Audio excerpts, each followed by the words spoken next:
Hello and a very warm welcome to yet another interesting edition of the program CAC Weekly, a weekly program that keeps you abreast on the activities and the achievements of the Corporate Affairs Commission. My name is Amina Jibril. Coming up, University of Oxford studies progress in CAC, and we take a look at CAMA 2020's position on Company Secretary, plus Registrar General gives part on the back to staff involved in software review. But we'll be right back after this break. Just stay with us. Welcome back. We'll begin with another record setter for the CAC. The Corporate Affairs Commission's reform initiatives have continued to gain more accolades from within and outside the country. The laudable reforms, which attracted a series of requests for collaboration from many government and private agencies, have most recently caught the attention of one of the famous citadels of learning in the world, the University of Oxford. The university prides itself as the oldest university in the English-speaking world. Oxford is a unique and historic institution with no clear date of foundation, but teaching existed at Oxford in some form in 1096 and developed rapidly from 1167, when Henry II banned English students from attending the University of Paris. The Ancient Institute of Learning recently sanctioned one of its doctoral candidates, Oliver James Macpherson Smith, to understudy the Corporate Affairs Commission, particularly its recent successes. The Doctor of Philosophy student has just completed his study visit to the Commission, focusing on its history and recent reforms as Nigeria sets to achieve economic diversification. Now, in a chat with CAC Weekly, Oliver Macpherson expressed appreciation to the tremendous support he received from the Commission, particularly the Registrar General and CEO of the Corporate Affairs Commission, Alhaji Garba Abubakar, who shared his wealth of experience with him. While wishing the Commission more success, he described his experience as fantastic and memorable. And I'm here at the Corporate Affairs Commission to learn more about the Commission's history, its current functions, and some of its recent reforms. My doctoral research explores the role of the Corporate Affairs Commission in economic diversification here in Nigeria, and I put forward the argument that before Nigeria can really achieve economic diversification, the Corporate Affairs Commission has to be there, and it plays a central role in supporting that. So supporting the Commission supports diversification. I've met with a variety of different staff in several different departments. I've had the great pleasure of meeting with the Registrar General, who's been very generous with his time, has offered a lot of information about the history of the Commission, some of its recent reforms, and the way in which it's now going under the current administration. And it's been a fantastic experience. So thank you very much for hosting me and for giving me such a warm welcome here at the Corporate Affairs Commission in Abuja. And now we move on to the efforts the Commission is making to continuously improve on its service delivery. The Registrar General and CEO of the Corporate Affairs Commission, Alhaji Garba Abubakar, has described as second to none the sacrifices been made by officers involved in the weekly review of the company's registration portal, the CRP. Alhaji Garba Abubakar, who stated this at the end of the weekly event, noted with satisfaction the commitment and dedication of the officers who, aside their normal working hours, stay up to 10 p.m. to ensure that identified customer challenges were resolved head-on. He expressed delight over the level of success recorded by the review within a short span, stressing that other notable companies' registries around the world took much longer period to attain such level of stability upon deployment of new software. And now, while describing the participants as resourceful and agile, the Registrar General enjoined them to sustain the tempo to enable them become reference point. He therefore unveiled plans to enlarge the review to include other stakeholders, particularly from relevant ministries, departments and agencies, with a view to speed up the process, amongst others. We also need to revise our engagement with the people, because there are a lot of issues. The quality of what we are seeing is not of expectation. There is lack of understanding of some of these concepts, particularly on IT. IT is supposed to be more or less a charity. It's not supposed to be for the benefit of the country. You will see objects clearly stating that they will give financial assistance to members. That cannot be. That cannot be. So, and officers are approving it. Then, director registry, we need to have a round table on limited by guarantee. And we have to bring people from Ministry of Justice. Because, yes, we had given them this assurance before. Now, CAC Weekly recalls that, pursuant to the Gazette of Kama 2020, the CAC upgraded its registration portal and opened it to the public on 3rd January 2021 to accommodate end-to-end registration. Let's now shift gears and talk about Kama 2020, the game changer. The Kama 2020 is a robust framework which attempts to erase bottlenecks and simplify doing business in Nigeria.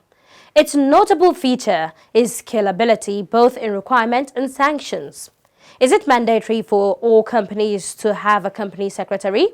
CAC Weekly caught up with Tolulokpe Adeola Shanaike, the Assistant Director, Registry Department, who gives us the answer, as well as highlights more and other initiatives of the Kama 2020. Enjoy watching. Thank you for joining us again. Thank you, Medina. Okay. On that, the Companies and Allied Matters Act of 1990 obligated that all companies, must have company secretaries. But the Companies and Allied Matters Act of 2020, that's Kama 2020, under Section 330, if I'm correct, has made an exemption that, smaller companies can have company secretaries. Talk us through why the exemptions. Okay. That is true, Medina. And you probably would have noticed that notable features of the new law, that's Companies and Allied Matters Act 2020, are flexibility and scalability. Okay. By scalability, will mean that both in prescriptions for requirements and in sanctions, the Act considered sizes and the types, the complexities of companies, so that you don't have the same prescription applying to all kinds of companies. So it will depend on your operations, your size, your type. And along those lines, we have the small companies, the private companies other than small, companies limited by guarantee, and public companies. So the same feature, though, was observed, particularly in this regard, the obligation to have a company secretary, was observed very faintly in the repealed law. That is the Companies and Allied Matters Act 1990. Now, Section 292 of that Act obligated all companies to have company secretaries. Now, beyond that obligation, for private companies, it did not make any further prescription. All it did was just to say that the directors must ensure that the persons they want to appoint as company secretary for a private company appears to have the requisite knowledge and experience. Okay. No more. Meanwhile, with regards to public companies, it went further to prescribe qualifications for persons to be appointed. That also would have told you that for private companies, the law was rather less prescriptive. Okay. Yes, you should have a company secretary, but just make sure that this person can function in this way. I'm sorry to jump in here. Can a one-man company have a secretary, a company secretary? Oh, yes. Okay. It's the fact that a one-man company may not necessarily be a small company. You can have a one-man company that is a private company, yeah, but it's not a small company. Let's go to the issue of who is a company secretary. Because when you say secretary, people take secretary as a more or less assistant of the boss. Well, in this case, it's not a clerical secretary. Okay, right. It's not the kind of secretary that you have, that you have a director, a manager, and then there's somebody providing his clerical assistance, typing his memos, organizing his office, and all of that. No, a company secretary is way, way, way beyond that. He's a professional. The Act does not provide any definition, beyond prescribing qualifications. The Act does not prescribe any definition for who a company secretary is. But if we look at the Nigerian Code of Corporate Governance, the NCCG, even though that code also did not define or describe who a company's secretary is, but when we try to understand the philosophy behind its suggesting or advocating that certain companies should have a company secretary. When we understand the philosophy behind that, and necessity for having a company secretary, perhaps we'll better appreciate who a company secretary is. Okay. Now, the code recognizes that corporate accountability and business prosperity is very key and largely a function of corporate governance, right? So it depends on the corporate governance that is active, that is available, that's operative in your business operations undertakings, right? Whether you are accountable, whether your business prospers, will be a question. Okay. Now, principle number 8 of the code, that is the code of corporate governance, identify the company secretary as very key. Okay. A key support to the board, a key support to management, of a company in developing and entrenching what you describe as good corporate governance, the practice and the culture in the system. When you look at all of that together, then you can see that the company secretary is that officer in the company who coordinates and manages the activities of the organs of the company. Don't forget that. It's like the engine room? Something like that. It's always the engine room. It's different, but this is the oil that drives the engine room, that sustains the engine room. Okay. So it's the one that coordinates and manages the activities of these organs. By the organs, I mean the company at general meeting, the board of directors, and even at this delegated level, the board committees. So it's the one that coordinates them and manages them for effectiveness through the provision of appropriate guidance on matters of statutory compliance, on matters of ethics, on matters of conflict of interest, on matters of good corporate governance. Okay. For those who will be wondering, why should a company have a secretary? Now, it is important that those companies that the law requires, that means every other kind of company except small companies, right, should have company secretaries. And this is because of the fact that their activities, their undertakings, their operations, right, are complex usually. So they are not that simple. And they are the kind of companies that you describe as the public interest entities, right? You describe them as PIEs, public interest entities, because they have significant public relevance. Very significant public relevance on account of their size, the number of people they employ, and the extent of their activities. Okay. Now, failure of such enterprises, right, would have significant impact on the public. Okay. So it is necessary and imperative that such companies must be afforded every resource they need to succeed, right?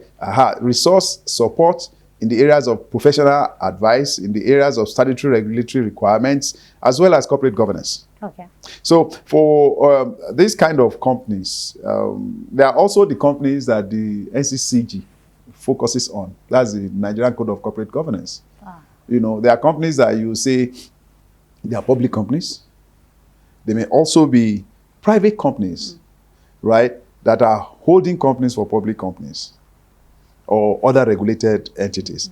Now, regulated entities, meaning companies, though private, but they are required, beyond submitting returns to the Corporate Affairs Commission and the Federal Inland Revenue Service, they also have regulators, other regulators, industry regulators, who require them to submit returns. Okay. Right? So for instance, operators of pensions administration, they may be private. Even banks, they may be private, but beyond the CAC and the FIRS, they're also subject to some other regulations in the industry, CBN, PENCOM, right? And then you have privatized or concessioned companies. Again, because this will have government participation and interest. So these are public interest entities because of their activities. Okay. And because of the number of people they employ. Okay. It is important. Okay. It is that they have a important company that they secretary. have a company secretary. Okay, so let's go to the appointment of the Okay. company secretary. How is this appointment done? And on what basis here? Okay, now the company secretary, the powers to appoint one is resident in the directors by virtue of the law. It's a statutory requirement provision, section 333. Now, that section gives the board of directors the powers to appoint a company secretary. So both the appointment and the sacking, so to say, subject to certain conditions again, of a company secretary, those powers are resident in the board of directors. Okay. Now, the appointment may be in-house, in which case a company may decide to just employ a company secretary. So you can appoint from your employees or just freshly engage somebody as an employee. So he's an employee of the company. Okay. So that is in-house. The function may also be domiciled externally. You can appoint the company secretary and he's just a consultant to you. Okay. In which case, he's not your employee. Okay. Right? But whether he's in-house or external, the law is clear about one thing. He is considered alongside the directors and the managers of the company as an officer of the company. Okay. So for the purpose of statutory compliance and accountability, he is an officer of the company. Okay. So what would be the qualification of a company secretary? For private companies, because what the law now says in 330 is that remove small companies. All other companies must have company secretaries. Now, all other companies will mean private companies that are other than small. They are private companies, but they are not small. Okay. In the regular parlance, you address them, you refer to them as big companies. But the language of the law is other than small companies, right? And then you have, let's talk about the profit-making undertakings now. Okay. You have the public liability companies, the PLCs, right? Now, while the law does not make prescription qualifications for those who want to appoint secretaries of private companies, right? Even though they are public interest entities, it makes prescription qualifications for those who are appointing public secretaries of public companies. Okay. Now, So let's go into the public ones. the okay, public so companies. so for a person to be eligible for appointment as a secretary Okay. in a public company, you must be either a lawyer, a chartered accountant.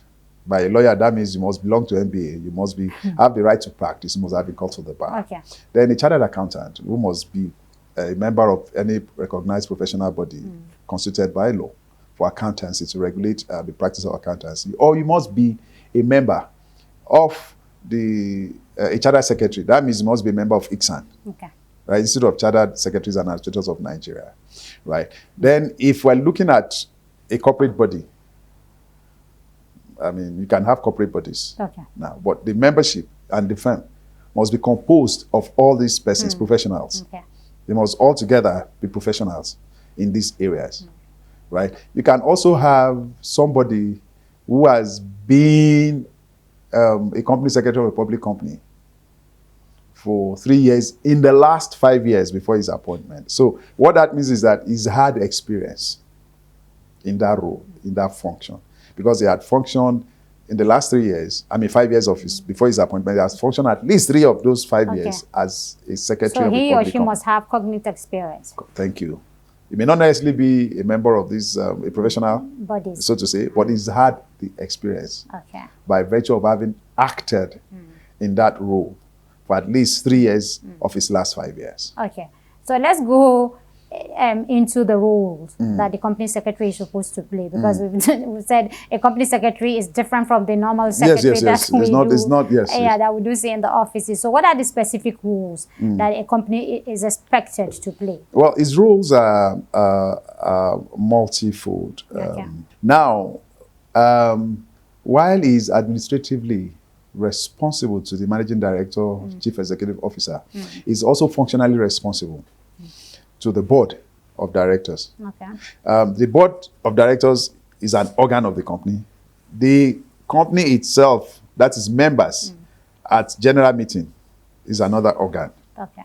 Right? And then you have delegated organ, the board committees. Right? The company secretary has a function, reporting line to the chief executive officer, because he is an officer of the company. Okay. Right? And the chief executive officer is the one that is responsible for directly managing the company. Okay. You know, but aside that, is also responsible To the board? functionally to the board, Okay. because it must provide necessary guidance, it must provide necessary advice, you know, so that everybody knows what to do. Now, it is that medium through whom information will flow Okay. to all stakeholders.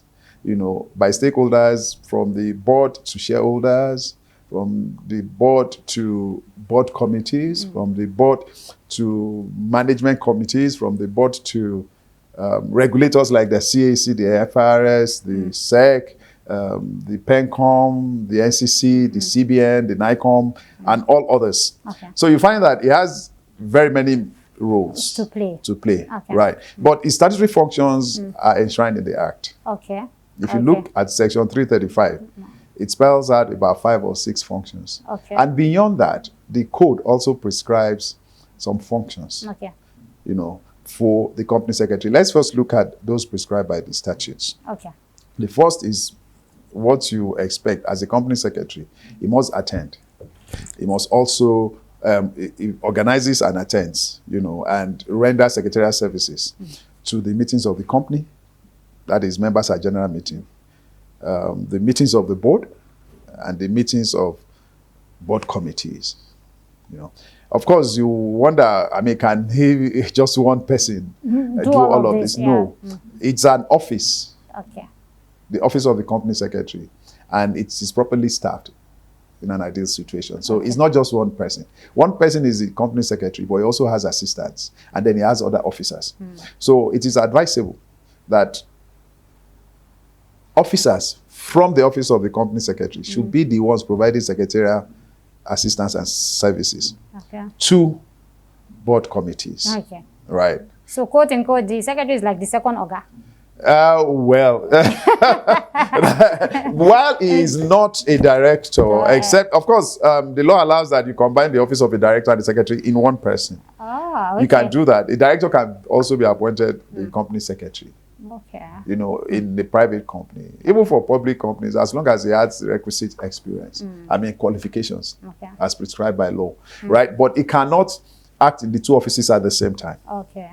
At a particular time, he's either acting as one Okay. or the other. Is there an age limit No, there's for no one age to limit. become a company No, secretary? no. There's no age limit, unlike Okay. the directors who are required after attaining the age of 70 to disclose their age anytime they are proposed to be appointed a director after that age. Okay. There is no such qualification for company secretary. Okay.